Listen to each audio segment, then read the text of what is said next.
دوستو، پاکستان میں ہونے والے ایران اور امریکہ کے مذاکرات اگرچہ کامیاب نہیں ہوئے بظاہر، لیکن یہ ایک بڑا اہم قدم تھا۔ اس سے یہ ظاہر ہوتا ہے کہ دونوں ممالک جو ہیں وہ اب بھی بات چیت کے ذریعے مسائل حل کرنا چاہتے ہیں۔ آنے والے وقت میں ہمیں یہ دیکھنا یہ بڑی امپورٹنٹ چیز ہے کہ آیا یہ کوششیں کامیاب ہوتی ہیں یا کشیدگی مزید بڑھتی ہے۔ اس میں کس نے کیا رول پلے کیا، کس نے کیا رول نہیں پلے کیا، یہ ایک علیحدہ بات ہے، لیکن میں اس کا کریڈٹ جو ہے وہ پاکستان کو، اپنے مادر وطن اپنے پاکستان کو دوں گا۔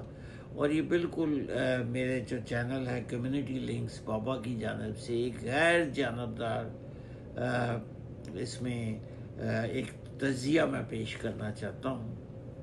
مستقبل میں کیا ہوگا، مستقبل کی کیا پیشن گوئی ہے۔ بہت سے لوگوں نے بہت سا رول پلے کیا جس کا کریڈٹ جہاں بنتا ہے اس کو جانا چاہیے۔ ایران نے بڑی بہادری سے مقابلہ کیا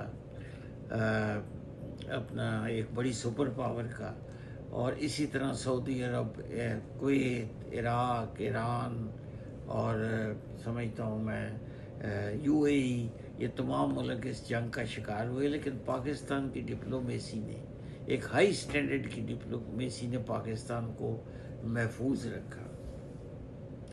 آئیے ہم تھوڑا سا جائزہ لیتے ہیں، اور میرا یہ پورا ویلاگ دیکھیے گا۔ ہم دیکھتے ہیں کہ اب پاکستان کے میں جو امریکہ اور ایران کے جو مذاکرات ہوئے، 26-27 دن کی خوفناک جنگ، میزائلوں کی بارش، اسرائیل ایران پہ حملہ کر رہا ہے، ایران اسرائیل پہ حملہ کر رہا ہے، امریکہ ایران پہ حملہ کر رہا ہے، اور ایران جو ہے وہ امریکن مفادات کو سعودی عرب میں، کویت میں، عراق میں، UAE میں اور بھی بہت ساری جگہ پہ نقصان پہنچا رہا ہے۔ تو اس ساری کشیدگی میں ساری دنیا لپیٹ میں آنے کا ایک خطرہ پیدا ہو گیا۔ امریکہ اور ایران کے درمیان یہ کولڈ وار کوئی نئی نہیں ہے، یہ تقریباً کوئی 70-80 سال کی یہ پرانی ایک کولڈ وار دونوں میں چل رہی ہے، جب سے شاہ ایران کو آؤٹ کیا اور موجودہ اسلامک رجیم جو آئی اقتدار میں آئی، تو ان کے ساتھ ان کے تعلقات ہمیشہ رہے۔ لیکن امپورٹنٹ بات یہ ہے کہ دونوں کو مذاکرات میں آنا پڑا، اور پاکستان نے اس سفارتی عمل میں ایک کلیدی کردار ادا کرتے ہوئے مذاکرات کی میزبانی کی، جو اسلام آباد میں منعقد ہوئے۔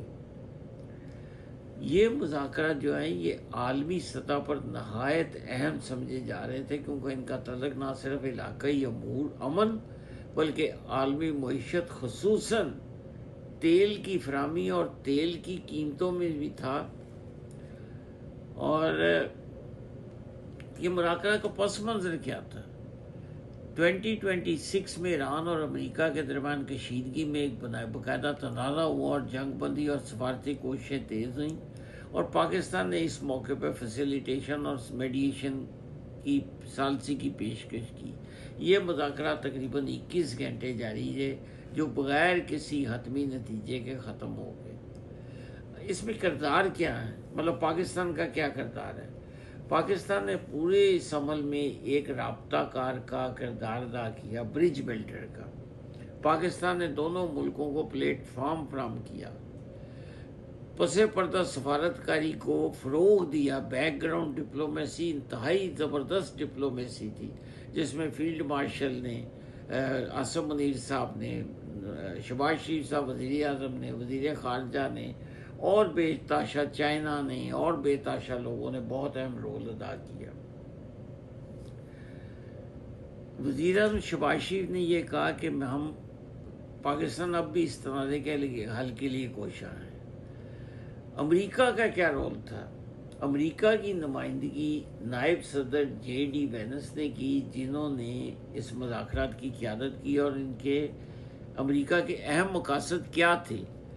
امریکہ کے اہم مقاصد میں ایران کے جوہری پروگرام کو محدود کرنا، یورینیم کی افروزگی، یورینیم انریچمنٹ روکنا تاکہ ایران کبھی بھی ایٹمی طاقت نہ بن سکے، اور خطے میں سیکیورٹی کو یقینی بنانا۔ بعض رپورٹس جو میرے تک پہنچی ہیں ان کے مطابق امریکہ نے ایران کو طویل مدت تک جوہری سرگرمی یعنی ایٹم بم مت بناؤ تجویز دی، جو مذاکرات میں ایک بڑا اہم نقطہ اختلاف تھا، بلکہ ایرانی ڈیلیگیشن نے تو یہاں تک کہا کہ ہم چند انچ دور تھے معاہدہ ہونے کے، لیکن دونوں طرف نے ایک دوسرے پہ الزام کیا۔ اب اس میں ایران کا کیا کردار ہے؟ ایران کی قیادت ایک اعلیٰ سطحی کام نے کی جس میں اسپیکر پارلیمنٹ بھی شامل تھے۔ ایران کا پوائنٹ آف ویو کیا تھا؟ اس میں سب سے بڑا پوائنٹ آف ویو ایران کا یہ تھا کہ جوہری پروگرام پہ سمجھوتا نہ کرنا، جوہری پروگرام کو مکمل طور پہ ختم نہ کرنا، یہ ایران کا مطالبہ تھا، اور اقتصادی پابندیوں کا خاتمہ۔ یہ تین مطالبات ایسے اہم تھے جن پہ مذاکرات ہوئے۔ اب اس میں ایران نے امریکی مطالبات کو زیادہ سخت قرار دیا، کیونکہ وہ کہتے تھے کہ سب کچھ ختم کر دو، آپ نے ہرمز بھی کھول دو، یہ بھی کھول دو، وہ بھی کھول دو، یہ ساری چیزیں۔ مسئلہ تیل کی فراہمی، آپ نے ہرمز اور جوہری پروگرام کو مکمل طور پہ ختم کرنے کے برابر تھا۔ اچھا، اس میں کچھ دیگر عالمی طاقتوں کا کردار بھی تھا۔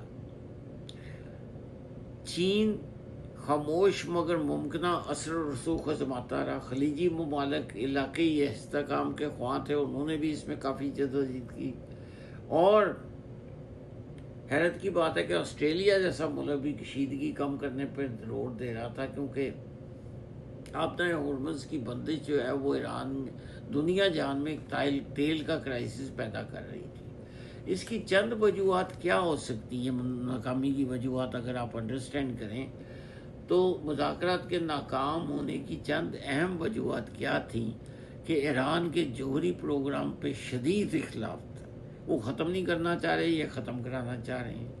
اچھا، امریکہ کے سخت مطالبات کہ جناب آپ جوہری پروگرام بھی نہیں بنائیں گے، آپ اپنے ہرمز کو بھی ختم کریں گے، آپ لبنان میں بھی سپورٹ واپس لیں گے۔ اچھا، سب سے بڑی بات جو تھی وہ باہمی اعتماد کی کمی تھی۔ اچھا، اسٹیٹ آف ہرمز مین بون جو کنٹینشن جو تھی وہ اسٹیٹ آف ہرمز اسٹریٹجک مسائل تھے، اس کا کھلنا، ایران کا کہنا کہ جی ہم پابندیاں لگائیں گے، ہم یہ کریں گے، ہم وہ کریں گے، یہ امریکہ کو برداشت نہیں تھا۔ یہ ساری چیزیں اگر آپ میرا ایک تبصرہ جو میرے چینل کمیونٹی لنکس بابا کے نام پہ ہے یوٹیوب میں اگر جا کے دیکھیں تو یہ ایک میرا تجزیہ تھا۔ اب سوال یہ پیدا ہوتا ہے کہ مستقبل میں کیا ہوگا، پریڈکشنز کیا ہیں؟ کیا مذاکرات کا دوبارہ آغاز ہوگا؟ کیا کشیدگی میں اضافہ ہوگا؟ اور پاکستان کا بڑھتا ہوا سفارتی کردار کیا ہوگا؟ اور عالمی معیشت پہ اس کے کیا اثرات پڑیں گے؟ اور متبادل اتحادوں کا قیام کیا ہو سکتا ہے؟ اگرچہ موجودہ مذاکرات ناکام ہو گئے لیکن سفارتی عمل مکمل طور پہ ختم نہیں ہوا۔ مستقبل میں دوبارہ مذاکرات کا امکان موجود ہے۔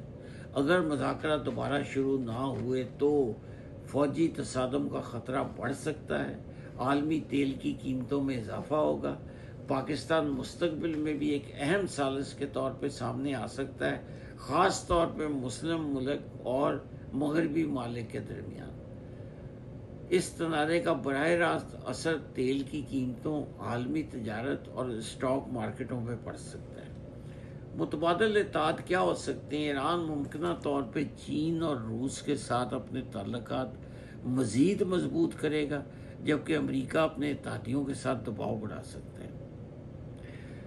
اس کا نتیجہ اگر مختصر سا نکالیں چند سیکنڈ میں، وہ یہ ہے کہ پاکستان میں ہونے والے امریکہ ایران مذاکرات ایک اہم سفارتی کوشش تھے جو کہ اگرچہ فوری طور پہ کامیاب نہ ہو سکے، لیکن انہوں نے مستقبل کے مذاکرات کے لیے راہ ہموار کی۔ پاکستان کا کردار اس عمل میں نمایاں رہا۔ Congratulations to field marshal Asim Munir. فوجی پارٹ ایک طرف تھا، شہباز شریف صاحب۔ اب آنے والے وقت میں دیکھنا اہم ہوگا کہ آیا یہ مذاکرات ایک بڑے امن میں تبدیل ہوتے ہیں یا خطہ مزید کشیدگی کی طرف بڑھتا ہے۔ میرا نام عرفان بابا ملک ہے، میں کمیونٹی چینل جو ہے کمیونٹی لنکس چینل کی طرف سے تبصرے پیش کرتا ہوں۔ بہت بہت شکریہ۔ عرفان بابا ملک فرام ٹورنٹو، مسز ساگا۔